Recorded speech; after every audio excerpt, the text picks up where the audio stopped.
નવનીત રામભાઈ કામડિયા અમે ગ્રાઉન્ડ બાબત અરજી કરવા ગયા હતા નગરપાલિકાએ.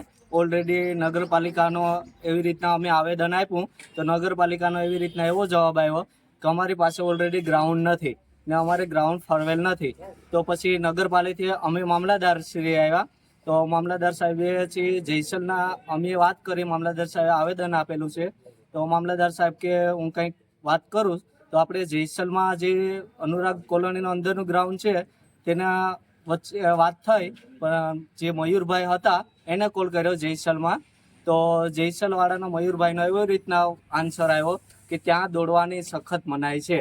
ને પછી અમે ઓલરેડી મામલતદાર સાહેબે પાછું જેટીવાળાને કીધું તો જેટીવાળા જે ગ્રાઉન્ડ છે પણ અત્યારે તેમાં બ્લોક છે. મામલતદાર સાહેબે એવું અમારી એના રીતના એને કર્યું એડજસ્ટ ને આગળની પ્રોસેસ મામલતદાર સાહેબ કે હું તમારું સરકારી ગ્રાઉન્ડનું ફાળું. ઓલરેડી આમાં બધા સ્ટુડન્ટ એટલા હેરાન થાય ને ઓલરેડી કોઈ સીમા ગ્રાઉન્ડ જો અત્યારે ઓલરેડી બધા પાસે છે. આપણે ખુદ નગરપાલિકા છે તો અમારી પાસે ગ્રાઉન્ડ નથી. અત્યારે છોકરાઓ રોડ ઉપર દોડે, વાહનોનો ડર લાગે, બધો ડર લાગે, છતાંય કોઈ અત્યારે નગરપાલિકાની એટલી જવાબદારી કોઈ જવાબદારી નથી લેતું.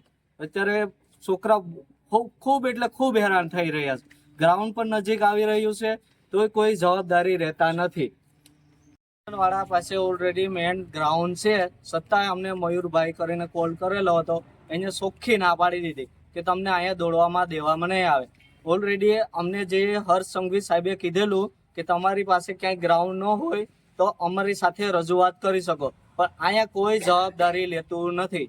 હવે અત્યારે અમારે જવું તો કોની પાસે જવું? એ જ અમારે એટલી વિનંતી છે કે ગ્રાઉન્ડ આપવા બાબત અમને મળે એવી અમારી આશા. જય હિન્દ.